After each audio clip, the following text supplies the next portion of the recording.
오늘 주신 하나님 말씀은 우리 주보 안에 우리 하늘색 설교 개요를 참고로 하시고 우리 사사기 3장 15절부터 17절까지의 말씀을 우리 다 함께 믿음으로 봉독하겠습니다. 이스라엘 자손이 여호와께 부르짖음에 여호와께서 그들을 위하여 한 구원자를 세우셨으니 그는 곧 베냐민 사람 게레 아들 왼손잡이 에웃이라. 이스라엘 자손이 그를 의탁하여 모압 왕 에글론에게 공물을 바칠 때 에웃이 장이 한 규빗 되는 좌우에 날성칼을 만들어 우편 다리 옷 속에 차고 공물을 모압 왕 에글론에게 바쳤는데 에글론은 심히 비둔한 자이었더라. 아멘. 자, 우리 이 말씀을 통해서 하나님의 음성을 다 들으시게 될 줄로 믿습니다. 저는 오늘 약점을 정복하는 비결이라는 제목으로 말씀을 나누겠습니다. 우리 한번 옆에 분에게 한번 믿음으로 선포해 보겠습니다. 약점을 정복하는 참제자가 됩시다. 감사하겠습니다. 이 세상에 약점이 없는 사람은 거의 없을 것입니다. 많은 하나님이 주신 좋은 점을 가지고도 약점 때문에 무너지는 사람이 있고 또 약점을 딛고 일어서서 정말 세계적으로 쓰임받은 많은 사람들이 있습니다. 역사적으로 여러분 혹시 그 등소평이 우리 모택동 다음이 등소평이었죠. 중국의 주석이었던 등소평이 키가 150cm밖에 되지 않았답니다. 참 이번에 우리 YGL 19기에 큰 은혜 주셨는데 이번에 YGL 19기 우리 청소년 중에서 우리 자매 하나가 175cm나 됐어요. 키가 굉장히 크더라고요. 그러니까 등소평에게는 어머니격 되는 키예요. 참 등소평은 이 150cm밖에 안 되는 이 키의 약점을 가지고 있었습니다. 이런 일화가 있었답니다. 모택동이 중국 공산당 정책회의에서 의결을 하는데 우리 다 함께 일어나서 자 우리 기립으로 우리 한번 박수로 우리 한번 의결합시다. 찬성합시다. 그랬는데 그 만장일치를 유도했던 거죠. 그런데 등소평이 너무 작으니까 일어났는데도 일어난 것 같지가 않아가지고 지금 다 일어난 것 같지 않습니다. 모택동이 그랬답니다. 그럴 때 등소평이 의자에 올라가가지고 저도 일어섰습니다. 다 그랬답니다. 등소평이 그 약점을 딛고 일어섰기 때문에 그는 도탄에 빠진 12억 중국인을 이끈 세계적인 지도자가 되었습니다. 참 약점을 딛고 일어섰기 때문에 쓰임 받은 거죠. 여러분 잘 아시는 베토벤도 귀머거리였다고 합니다. 한 번은 교향악단 지휘를 했는데 단원이 다 지휘를 마친 다음에 뒤를 돌아보라고 치더랍니다. 그 뒤를 돌아봤더니 청중들이 우레와 같은 박수를 쳤는데도 불구하고 그 소리를 듣지 못했던 거예요. 귀머거리라는 치명적인 약점을 가졌지만 그는 세계적으로 영향을 끼친 음악가가 되었습니다. 여러분 성경 전체를 보면 하나님은 이 약점투성이인 사람들을 택해서 쓰시는 것을 볼 수 있습니다. 여러분 오늘 이 본문 말씀에 보면 사사기서 3장 15절에 보면 왼손잡이 에웃, 사사 에웃이 나옵니다. 이 왼손잡이는 오른손을 못 쓰는 사람이라는 뜻입니다. 제가 뒤에 나중에 자세히 말씀을 드리겠지만 하나님께서 사사를 세웠는데 약점투성이인 이 사사 에웃을 통해서 사사기서 3장에 보면 무려 20절 이상을 할애를 해서 하나님 약점을 가진 자를 통해서도 이렇게 하나님이 역사하신다는 것을 우리에게 교훈을 해주고 있습니다.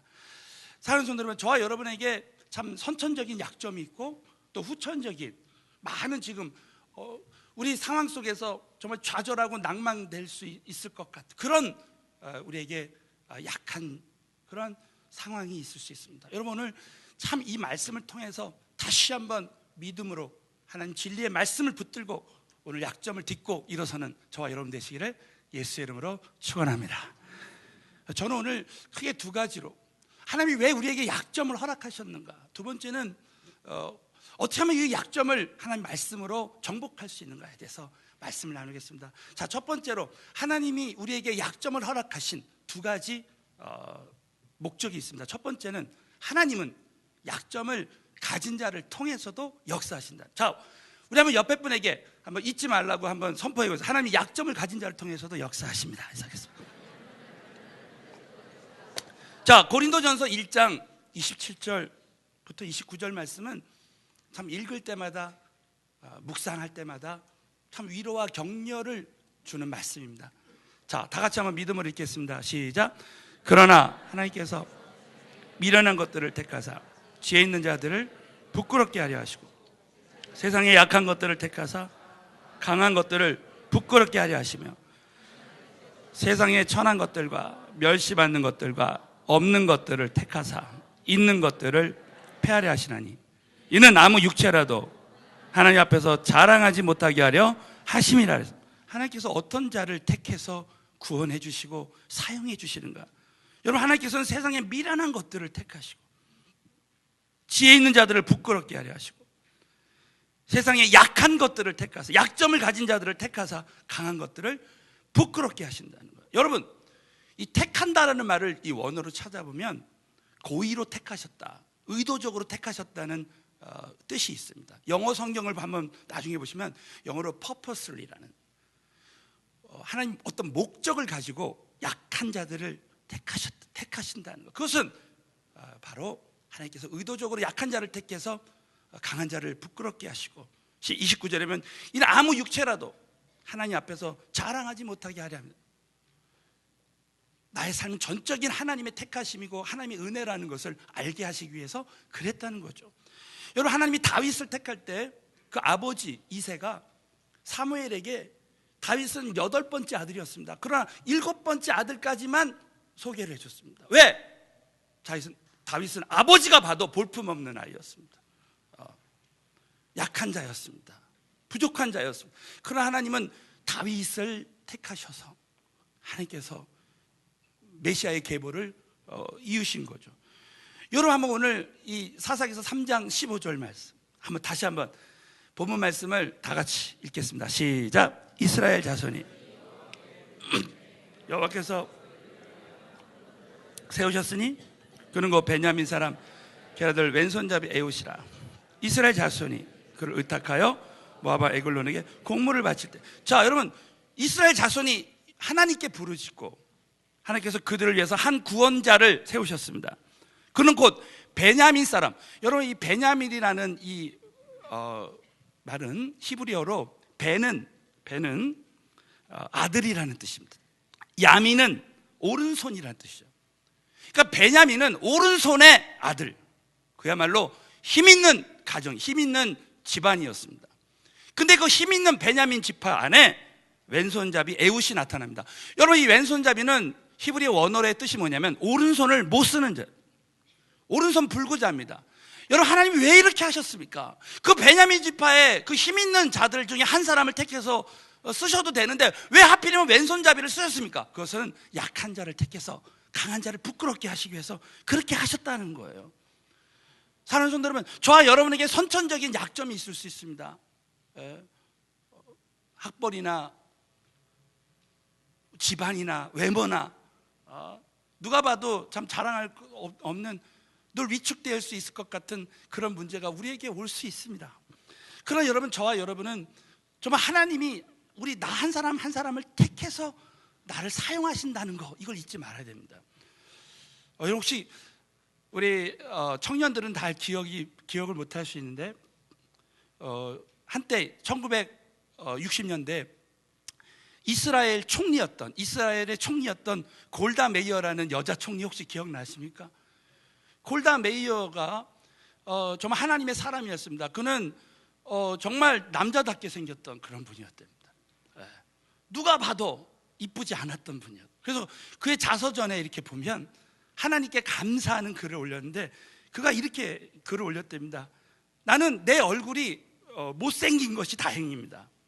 나는 못났기 때문에 아무 남자도 나에게 프로포즈도 안 했다는 거예요. 시집도 못 가. 그러므로 내가 열심히 공부해서 나의 약함이 오히려 강함이 되어서 나라에 도움이 되는 이스라엘 총리가 됐다는 것입니다. 참 저는 이 자서전 글을 읽으면서 우리 교회 청년 자매들을 생각해 봤습니다. 그래도 골다 메이어 총리가 될 정도는 아닌 것 같다는 생각이 감사해야 됩니다. 여러분, 절대 따라할 필요가 없어요. 근데 골다 메이어가 어떻게 그렇게 이스라엘 총리로서 담대하게 그렇게 일을 했는가? 그것은 바로 그가 아무도 몰랐는데 자서전에 보면 자기가 12년 동안 백혈병을 앓고 혈액암이죠. 그래서 시시각각으로 의식을 때로는 잃어버리고 많은 그런 어려움 가운데서 정말 자신을 정말 약한 자로 하나님 지으셔서 택하셔서 이렇게 쓰셨다라고 참 간증하고 있습니다. 사랑하는 성도 여러분, 하나님은 강한 자보다는 오히려 약점이 많은 자를 택해서 하나님께서 역사하신다고 여러분 꼭 믿으시고, 현재 저와 여러분이 가지고 있는 모든 약점에 대해서 감사하게 되시기를 예수 이름으로 축원합니다. 두 번째는 약점을 통해서 끝까지 겸손하게 하십니다. 우리 한번 옆에 분에게 하나님은 약점을 통해서 끝까지 겸손하게 하십니다. 이것이 하나님의 선하신 목적이라는 거예요. 여러분, 겸손이라는 단어는 우리 지난 금요일에도 배웠지만 하나님 앞에서 나의 실상을 깨닫는 것. 나는 피조물인 인간은 하나님 앞에서 아무것도 아니다. 여러분, 우리가 연약하고 내 힘으로 아무것도 할 수 없을 것 같을 때 좀 우리 하나님 앞에서 나는 아무것도 아니다라는 거 여러분 우리 깨닫지 않습니까? 그래서 겸손할 때 때가 되면 하나님의 능하신 손 안에서 겸손할 때 때가 되면 하나님이 높이시는 거예요. 그래서 하나님은 어떤 사람을 쓰실 때 때로는 약한 것을 허락하셔서 겸손하게 하셔서 그 사람을 들어서 쓰십니다. 그 예 중에 하나가 우리가 잘 아는 사도 바울입니다. 여러분, 사도 바울은 정말 은혜를 많이 받은 사람이에요. 삼층천에도 갔다 오고 천국을 본 사람입니다. 거기서 말할 수 없는 비밀을 듣고 하나님의 음성을 듣고 서신서 13권을 쓰고, 사도행전 19장에 보면 그가 손수건을 내미기만 앞치마만 휘둘러도 병자들이 낫고 귀신이 떠나가는 그런 능력 전도자, 정말 한 세기에 하나님이 쓰셨던, 시대적으로 쓰임받았던 이방인의 사도였습니다. 그러나 하나님께서 그를 쓰시기 위해서 그에게 약한 것을 허락합니다. 우리 한번 고린도후서 12장 7절 말씀 다 같이 믿음으로 봉독합니다. 시작. 여러 계시를 받은 것이 지극히 크므로 자고하지 않게 하시려고 내 육체의 가시 사단의 사자를 쳤으니 이는 나를 쳐서 자고하지 않게 하려 하시면. 자, 여러 계시를 받은 것이 지극히 크다는 거예요.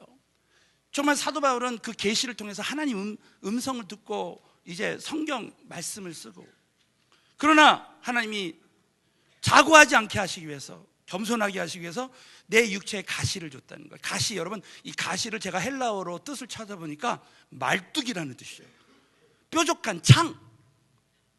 저는 어렸을 때 한번 제 손톱에 가시가 들어갔습니다. 얼마나 아팠는지 몰라요.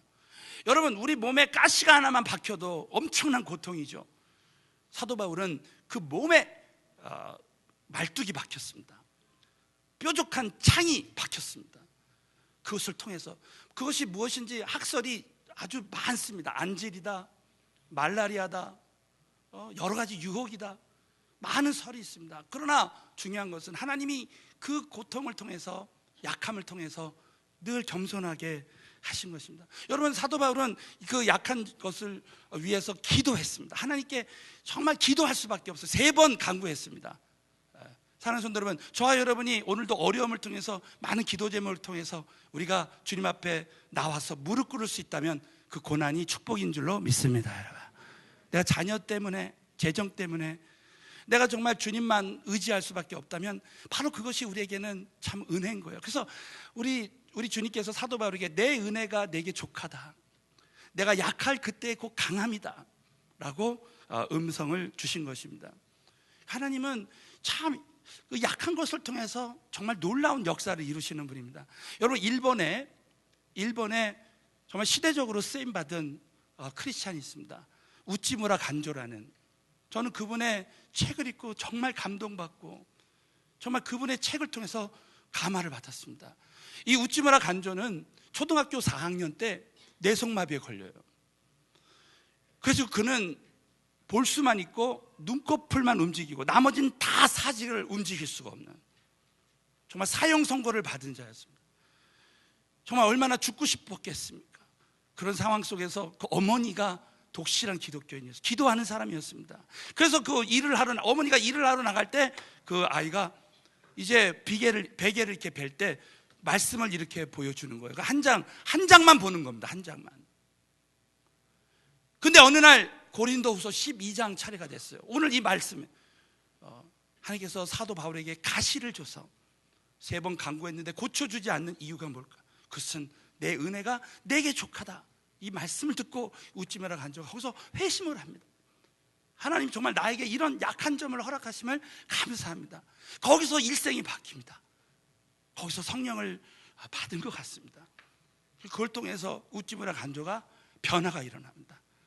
그래서 그가 그때부터 하나님이 영감을 주셔서 책을 쓰고 방송을 통해서 일본 전역에 그가 눈꺼풀로 책을 써서 그 하나님의 영광이 그를 통해서 드러나기 시작합니다. 그래서 그가 썼던 참 영적인 많은 시와 작품들이 있는데 그 중에서 괴롭지 않았더라면 이라는 시가 있습니다. 그 시에 보면 만일 내가 괴롭지 않았더라면 하나님의 사랑을 받아들이지 않았을 것을, 만일 내가 괴롭지 않았다면 하나님의 은혜가 전해지지 않았을 것을, 만일 내가 온전한 몸이었다면 하나님의 사랑을 깨닫지 못했을 것을, 결국 자신은 약점 때문에, 약한 것 때문에 하나님을 알게 되고 하나님을 전할 수 있게 되었다라고 간증하고 있습니다. 사랑하는 성도 여러분, 정말 우리 하나님께서 저와 여러분에게 이 약점을 허락하신 선하신 목적이 있습니다. 여러분, 오히려 우리가 약할 때 강함 되시는 하나님의 능력이 나타나시는 통로가 된다, 여러분 꼭 믿으시고, 현재 우리가 가지고 있는 선천적인 약점, 모든 후천적인 어려움에 여러분 정말 하나님께 다시 한번 감사하게 되시기를 예수의 이름으로 축원합니다. 자, 두 번째는 약점을 정복할 수 있는 두 가지 우리 비결이 있습니다. 첫 번째로는 자신의 약점을 있는 그대로 인정해야 된다. 아마 옆에 분에게 한번 자신의 약점을 있는 그대로 인정합시다 하면서 하겠습니다. 성경에 하나님이 쓰시는 사람의 공통점은 자신의 약점을 있는 그대로 인정하는 사람. 여러분, 사도 바울은 자신의 그 가시, 약한 점을 그대로 이제 인정하고 오히려 자랑했습니다. 여러분, 사도 바울 참 감사한 게, 나는 사단의 괴수다, 난 죄인 중에 죄인이다, 그렇게 참 고백합니다. 투명하게. 난 날마다 죽노라. 나의 약한 것을 자랑합니다. 그럴 때 사도 바울을 통해서 강한 성령의 역사가 나타나는 것을 볼 수 있어요. 여러분, 시대적으로 쓰임받은 사람들 보면 그 자기의 그 약한 점을 그대로 인정합니다. 그 예를 들어 여러분, 요한 웨슬리 같으신 분은 정말 그는 한 세기에 나올까 말까 감리교의 창시자였습니다. 그 영국 전역에 부흥을 일으키고 정말 세계적인 부흥사가 됐습니다. 알고 봤더니 그분에게도 약한 점이 있었어요. 알고 봤더니 그분에게 약점이 뭐였냐면 그 부인이 가시였다고 합니다. 부인이 얼마나 싸나운 여자인지, 날마다 바가지를 긁고 그 남편을 때리기까지 했답니다. 그래서 웨슬리는 집에 들어가기가 싫어가지고 결국 전국 각지를 돌아다니는 부흥 강사가 됐다. 참, 우리 교회 남자 성도님들은 이런 경우가 없다고 믿습니다. 그러나 그런 아내가 있다면 아마 세계적인 부흥사가 될 가능성이 있다는 거 명심하시기 바랍니다. 요즘 저희 아내도 약간 그런 증세가 있어요. 그러다 괜찮아졌습니다. 할렐루야. 여러분, 오늘 사사 에웃은 자기 약점 때문에 비관했다는 말이 없어요. 그 약점을 인정하고 하나님 앞에 쓰임받았습니다. 여러분, 저는 참 저와 여러분이 잊지 말아야 될 것은 이 약점도 하나님이 지으셨다는 거예요. 저는 이 에베소서 2장 10절이 너무나 큰 위로가 됐었습니다. 다 같이 한번 믿음으로 봉독합니다. 시작. 우리는 그의 만드신 바라 그리스도 예수 안에서 선한 일을 위하여 지으심을 받은 자니 이는 하나님이 전에 예비하사 그 가운데 행하게 하려 하시면, 자, 우리는 그의 만드심 바라는 거예요. 그리스도 예수 안에서 선한 일을 위하여 지으심을 받은 자라는 거예요. 참 감사하지 않습니까? 우리 한 사람 한 사람이 하나님이 지으셨고 하나님이 그 선한 일을 위해서 우리를 만드셨다는 거예요. 우리 각자에게 선하신 하나님의 계획을 이루실 그 하나님의 그 목적이 있다는 것이죠. 심지어는 약점까지도 하나님이 다 지으셨다는 거예요. 허락하셨다는 거죠. 여러분, 그 한 예가 바로 모세의 약점입니다. 저는 이 모세의 약점을 생각할 때마다, 야, 그렇구나, 하나님이 하셨고 하나님이 하시는 거구나. 자, 여러분, 출애굽기 4장 10절을 보면 모세가 80세 때 하나님이 주신 비전을 받습니다. 출애굽하라는 비전을 받습니다. 그럴 때 여러분, 모세가 하나님께 말합니다. 주여, 나는 본래 말에 능치 못한 자입니다. 주께서 주의 종에게 명하셨지만 나는 입이 뻣뻣하고 혀가 둔한 자입니다. 나의 약점을 말합니다. 여러분, 그럼에도 불구하고 하나님은 이렇게 말씀하십니다. 여호와께서 모세에게 이르시되, 누가 사람의 입을 지었느냐? 이것은 뭡니까? 너의 약점을 지은 분이 나라는 거예요. 하나님이시라는 거예요. 누가 벙어리나 귀머리나 눈 밝은 자나 소경이 되게 하였느냐? 나 여호와가 아니냐? 다 목적이 있다는 거예요. 여러분, 요한복음 9장에 보면 날 때부터 소경된 자가 나오죠. 그 소경된 자가 어떻게 이게 소경이 됐습니까? 그럴 때 하나님이 어떻게 말했어요? 예수님이 뭐라고 말했습니까? 하나님이 하시는 일을 나타내려 하십니다. 소경이 결국 눈을 뜹니다. 약점을 가진 자가 눈을 뜨니까 사람들에게 와봐라 전도하는 것이죠. 여러분, 우리 하나님이 뭐라고 말씀해요? 자, 12절, 이제 가라 모세야, 내가 내 입과 함께 있어서 할 말을 가르치리라. 주어가 하나님이십니다. 하나님이 모세야, 너 약점이 있지만 그 약점을 지은 게 나다. 내가 너의 약점과 함께 할 것이다. 얼마나 참 감동입니까? 그래서 여러분 한번 믿음으로 한번 선포하십시오. 옆에 분에게, 하나님께서 당신의 약점과 함께 하실 것입니다. 한번 하겠습니다. 자, 믿으시면 크게 한번 아멘 해보십시오. 우리가 아무리 참 약점 있고 연약하고 부족하지만 하나님이 함께 하신다면 얼마든지 우리는 약점을 딛고 일어설 수 있습니다. 저는 그래서 요즘 기도하면, 주님, 저를 불쌍히 여겨주시옵소서. 아버지, 저는 너무 부족합니다. 주님 도와주세요. 그렇게 할 때 우리 주님이 정말 우리가 주님과 함께 가는 것이죠. 두 번째는 나의 약점에도 불구하고 우리는 최선을 다해야 됩니다. 여러분, 하나님이 하시는 부분이 있고 내가 해야 되는 부분이 있습니다. 하나님은 우리에게 은혜 주시길 원하시지만 내가 믿음을 가지고 내가 믿음으로 우리 주님 앞에 최선을 다할 때 주님이 나를 통해서 역사하시는 겁니다. 자, 마지막으로 옆에 분에게 나의 약점에도 불구하고 최선을 다하시기 바랍니다. 이사하겠어요. 자, 여러분, 그 당시 이스라엘은 모압이라는 나라의 식민지였습니다. 그래서 모압에다가 공물을 바쳤습니다. 여러분, 이 사사 에웃은 온손을 못 씀에도 불구하고 치밀하게 하나님께 기도해서 전략을 짰습니다. 그런 공물을 운송하는 책임자가 되었습니다. 그러나 여러분 보십시오. 사사기 3장 16절 보면, 에웃이 장이 한 규빗 되는, 한 규빗은 45cm 되는 좌우의 날선 칼을 만들어서 우편 다리 옷 속에 찹니다. 공물을 모압 왕 에글론에게 바쳤는데, 에글론은 심히 비둔한 자였습니다. 여러분, 에웃이 얼마나 치밀하게 계획을 했냐면, 자, 사사기서 3장 거기 18절 나오죠. 에웃이 공물 바치기를 다 마친 다음에 공물을 메고 온 자들을 먼저 보냅니다. 그리고 자기는 길갈 근처 돌 뜨는 곳에서부터 돌아와서 가로되, 왕이여. 일단 왕을 무장해제시키는 거예요. 일단 우리 사람 다 보내고, 왕이여, 내가 은밀한 일을 왕에게 고하려 하나이다. 둘만 있겠다는 거죠. 그럴 때 왕이 명하여 종용케 하라 하며 모셔 신자들을 다 물러가게 했습니다. 자, 에웃이 왕의 앞으로 나가서, 왕은 서늘한 다락방에 홀로 앉아 있는 중이라. 자, 독대했습니다. 여러분, 정말 치밀한 계획을 세운 거죠. 그럴 때 에웃이 가로되, 내가 담대하게 말합니다. 하나님의 명을 받들어 왕에게 구할 일이 있나이다 하며 왕이 그 좌석에서 일어납니다.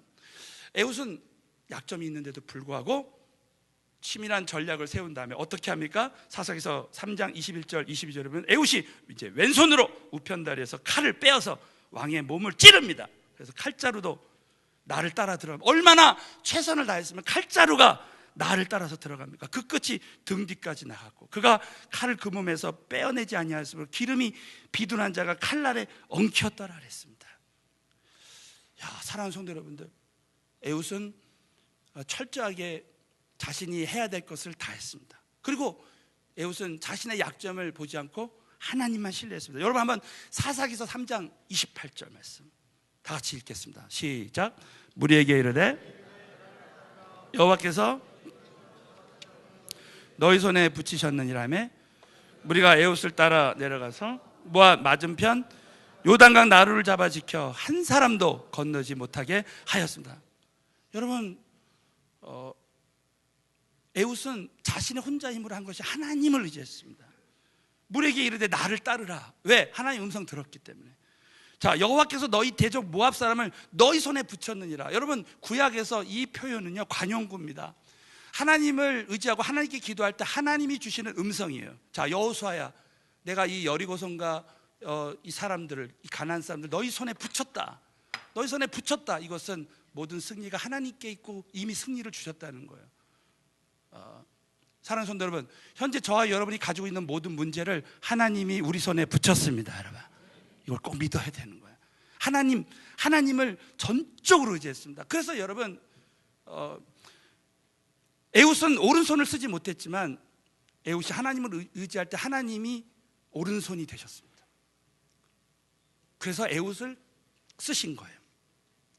자, 저와 여러분이 이제 우리가 신앙생활하고 사역하고 이제 사업하고 여러 가지 일들을 하면서 요즘 여러분이 정말 포기하고 싶은 정말 빨리 응답되기를 원하고 참지 못하고 기다리지 못하는 그런 약점이 우리에게 있을 수 있습니다. 여러분, 그러나 저와 여러분은 오늘 이 말씀을 붙들고 절대 약점에 붙들리지 말고 하나님 손에만 붙들려야 될 줄로 믿습니다. 여러분, 에훗이 하나님 손에 붙들리니까 하나님이 역사하시는 거야. 그래서 그를 통해서 하나님이 말할 수 없는 하나님의 역사를 일으켜 주시는 거예요. 여러분, 사사기서 3장 31절에 보면 삼갈이라는 사람, 저는 이 삼갈이라는 사람을 참 생각할 때 얼마나 참 도전이 되는지 모르겠어요. 우리 한번 다 같이 한번 읽어볼까요? 시작. 에우세우의 아나세 아들 삼갈이 사사로 있어 소문은 막대기로 블레셋 사람 600명을 죽였고 그도 이스라엘을 구원했다. 자, 삼갈도 하나님 손에 붙들리니까 소문은 평범한 막대기로 600명을 죽입니다. 저와 여러분이 정말 마른 막대기 같은 우리가 하나님 손에 딱 붙들리면 얼마든지 600명을 변화시킬 수 있는 거예요. 얼마든지 우리는 600명을 정말 전도하고 제자 삼고 정말 하나님의 그 은혜를 누릴 수가 있는 겁니다. 여러분, 모세의 그 지팡이가 하나님 손에 붙들릴 때 우리 한번 출애굽기 4장 20절 마지막으로 한번 다 같이 읽겠습니다. 시작. 모세가 그의 아내와 나귀에 태우고 애굽으로 돌아가는데 하나님의 지팡이를 손에 잡았더라. 자, 모세가 하나님 말씀에 순종하니까 모세의 지팡이가 하나님의 지팡이가 되는 거예요. 그래서 그 하나님의 지팡이로 홍해를 가르고 반석을 쳐서 물이 나오는 기적이 일어나는 것입니다. 사랑하는 성도 여러분, 저와 여러분에게 무엇이 주어지든지 하나님 말씀에 순종해서 나가면 모든 것이 여러분 하나님의 지팡이가 될 줄로 믿습니다. 여러분, 저와 여러분의 인생에 지금 내가 약점에 붙들리지 않냐고, 나는 이제 정말 하나님 손에만 붙들리라, 그렇게 할 때 여러분 오히려 약점이 우리에게 강점이 될 수가 있습니다. 제가 잘 아는 은퇴하신 어느 한 목사님이, 이분이 이제 이런 간증을 하시는 거예요. 자기는 영어 실력이 중학교 수준밖에 되지 않는데 미국 교회 큰 그 집회에 강사로 초청을 받았는데 영어로 설교를 해야 되는 거예요. 그러니까 영어가 부족하니까, 영어가 약점이니까 2달 동안 밥도 잘 먹지도 못하고 잠도 잘 오지 않고 정말 하나님께 기도만 했대요. 주여 저를 불쌍히 여겨주셔서. 그래서 2달 동안 정말 간절히 기도하는데 집회 가운데 막상 집회가 시작되니까 놀라운 일이 일어나는 거예요.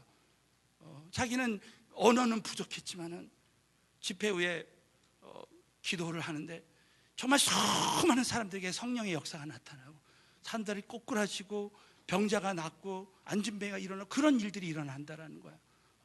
그러면서 이분의 간증이 뭐냐면, 자기가 은퇴한 다음에 가장 후회가 되는 일이 뭐냐, 얼마든지 하나님은 내가 약점이 있어도 하나님만 붙들면 하나님께서 역사하셨는데, 자기가 자신의 그 상황과 조건 때문에, 처지 때문에 정말 하나님을 온전히 믿지 않고 하나님 손에 붙들리지 않았던 것을 후회했다는 거예요. 내가 조그만 어떤 약점이 있어, 지금 정말 하나님을 의지할 수 없을 것 같은 그런 상황이 있다 할지라도 하나님만 의지했더라면 얼마든지 하나님이 더 큰 역사를 보여주셨을 텐데 내가 그러지 못했던 걸 후회했다는 것입니다. 사랑하는 성도 여러분, 우리가 약점이 없는 사람이 어디 있습니까? 연약한 부분이 없는 사람이 어디 있습니까? 사랑하는 성도 여러분, 오늘 이 말씀을 붙들고요, 우리의 약점을 지으신 분도 하나님이시고 우리의 약점을 허락하시고 지금 주관하시는 분도 하나님이시라고 여러분 꼭 믿으시고, 우리의 약점을 통해서 역사하시는 하나님만 의지하시고, 저와 여러분의 약점이 하나님이 역사하시는 디딤돌이 되시기를 예수의 이름으로 축원합니다.